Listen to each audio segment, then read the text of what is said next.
လုပ်ငန်းခွင်မှာနိုင်ကျင့်ခံရတဲ့အခါဘလို့တုံ့ပြန်သင့်လဲ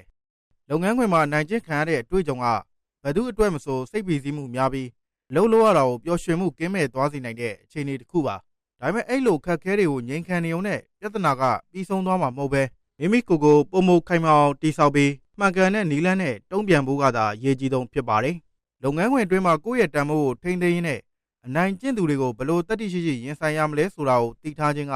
စိတ်ကျမ်းမာရေးနဲ့အသက်မွေးဝမ်းကြောင်းလမ်းကြောင်းအတွက်အရန်ကိုအရေးပါပါတယ်။ဒါကြောင့်ဒီနေ့မှာကျွန်တော်ကလုပ်ငန်းခွင်မှာအနိုင်ကျင့်ခံရတဲ့အခါဘလို့နီးလန်းတွေနဲ့တုံ့ပြန်သင့်လဲဆိုတဲ့အကြောင်းအရာတွေကိုဖော်ပြပေးသွားမှာဖြစ်ပါတယ်ဗျ။တာမန်အလုပ်ဖိအားဆိုတာအလုပ်တာဝန်တွေကြောင့်ဖြစ်ပေါ်လာတာဖြစ်ပြီးလူတိုင်းခံစားရလေရှိပါတယ်။အနိုင်ကျင့်ခံရခြင်းကတော့တစုံတစ်ယောက်ကိုရွယ်ချက်ရှိရှိနဲ့နှိမ့်ချခြင်းထိကြံအောင်လုပ်ခြင်းဒါမှမဟုတ်အလုပ်လုပ်ရတာအဆင်မပြေအောင်နီးလန်းမျိုးစုံနဲ့တိုက်ခိုက်တာမျိုးဖြစ်ပါတယ်။ဒီနှစ်ခုရဲ့ခြားနားချက်ကတော့ပြဿနာကအလုပ်ပေါ်မှာလားဒါမှမဟုတ်လူတစ်ယောက်ချင်းစီအပေါ်မှာတိုက်ရိုက်ရည်ရွယ်ထားတာလားဆိုတဲ့အချက်ပါပဲ။ကဲလို့ကိုကအလုပ်ထဲမှာနိုင်ကျင့်ခံရတဲ့အခါစိတ်ခံစားချက်နဲ့တုံ့ပြန်လိုက်ရင်ခြေနေကပိုပြီးရှုပ်ထွေးသွားနိုင်ပြီးကိုယ့်ဘက်ကလည်းအားနည်းသွားတတ်ပါတယ်။ဖြစ်ပျက်ခဲ့တဲ့အချိန်နေရာဘာတွေပြောဆိုခဲ့လဲဆိုတာကိုသေးစိတ်မှတ်တမ်းတင်ထားတာက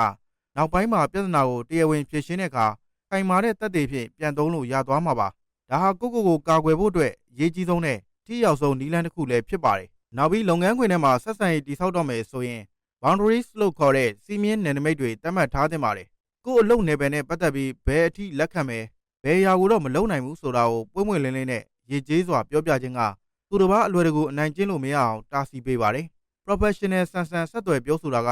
ကိုယ့်ရဲ့လုပ်ငန်းခွင်ပုံရိပ်ကိုမြင့်တင်ပေးသလိုတခြားသူတွေကိုလည်းရိုသေလေးစားမှုရှိလာစေဖို့တွင်တင်ပေးရရောက်ပါတယ်။ကိုယ့်ရဲ့ boundaries ကိုရှင်းရှင်းလင်းလင်းသတ်မှတ်ထားခြင်းက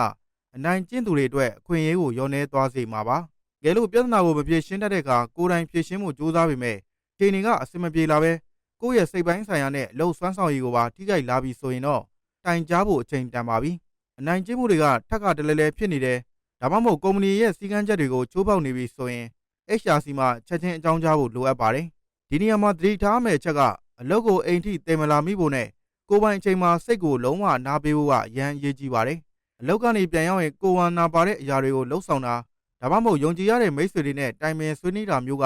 စိတ်ဖိစီးမှုကိုရော့ကျစေနိုင်ပါတယ်။အရေးကြီးဆုံးကတော့ဒီပြဿနာဟာကိုယ့်ရဲ့အရေးချင်းကြောင့်မဟုတ်ပဲအနိုင်ကျင့်သူရဲ့မှားယွင်းတဲ့လုပ်ရက်ကြောင့်ဆိုတာကိုအမြဲတမ်းရနေဖို့လိုအပ်ပါတယ်။တကယ်လို့သာကိုကဘလောက်ပဲကြိုးစားပါစေလုပ်ငန်းခွင်ပတ်ဝန်းကျင်ကမတိုးတက်လာဘူးဆိုရင်တော့ကိုယ့်ရဲ့တန်ဖိုးကိုထိန်းသိမ်းမှုအတွက်လမ်းသစ်ရှာတာကအကောင်းဆုံးပါပဲ။ကိုယ့်ရဲ့စိတ်ကျန်းမာရေးနဲ့အသက်မွေးဝမ်းကြောင်းလမ်းကြောင်းကိုအစိတ်တောက်ဖြစ်စေတဲ့နေရာမှာဆက်နေဖို့မလိုပါဘူး။ပုံမကောင်းမွန်တဲ့နေရာနဲ့ကိုယ့်ကိုတန်ဖိုးထားမဲ့ပတ်ဝန်းကျင်မှာအကောင်းဆုံးရှင်သန်မှုအတွက်အလုပ်ပြောင်းလိုက်တာကအကောင်းဆုံးပါပဲနော်။နောက်ထပ်လည်းဒီလိုမျိုးဘူးတုဒရစီနိုင်တဲ့အကြောင်းအရာတွေကိုတင်ဆက်ပေးမှာဖြစ်လို့လက်မလွန်တမ်းကြည့်ရှုကျင်နေဆိုရင်နေပြီးတော့ channel လေးကို follow လုပ်ထားလိုက်ပါ။